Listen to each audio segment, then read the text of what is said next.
विराट कोहली आणि रोहित शर्मा या जोडीला 2027च्या वन डे वर्ल्ड कपमध्ये पाहण्यासाठी आपण उत्सुक आहोत, ज्यामुळेच 2027 वर्ष महत्त्वाचं असणार आहे। त्यामुळे ही जोडी आता केव्हा मैदानात आपला फॉर्म दाखवणार याचे शेड्यूल समोर आले आहे। तर सर्वात आधी न्यूझीलंडचा भारत दौरा, जो 11 जानेवारीपासून सुरू होईल।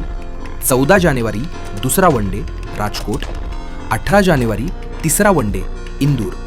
तर इथे ये दोघे खेळताना दिसतील।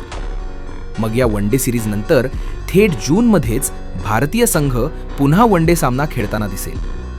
अफगाणिस्तान विरुद्ध भारतीय संघ घरच्या मैदानात 3 सामन्यांची वन डे सिरीज खेळेल। याच्या तारखा अद्याप तरी निश्चित झालेल्या नाहीत। तर यानंतर भारताचा इंग्लंड दौरा जुलैमध्ये असेल, ज्यात 14 जुलै पहिला वन डे बर्मिंगहॅम, 16 जुलै दुसरा वन डे कार्डिफ, 19 जुलै तिसरा वन डे लंडन।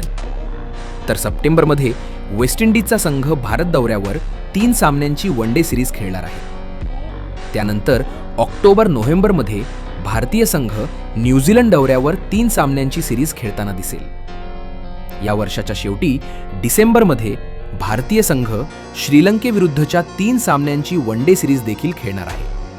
आणि या सामन्यांमध्ये ही जोडी कमबॅक करून 2027 वर्ल्ड कपमध्ये पाहायला मिळेल। तर तुम्हाला काय वाटतंय? ओडीआय वर्ल्ड कपसाठी रोहित शर्माकडे पुन्हा कर्णधारपद द्यायला हवं का? कमेंट करून नक्की सांगा।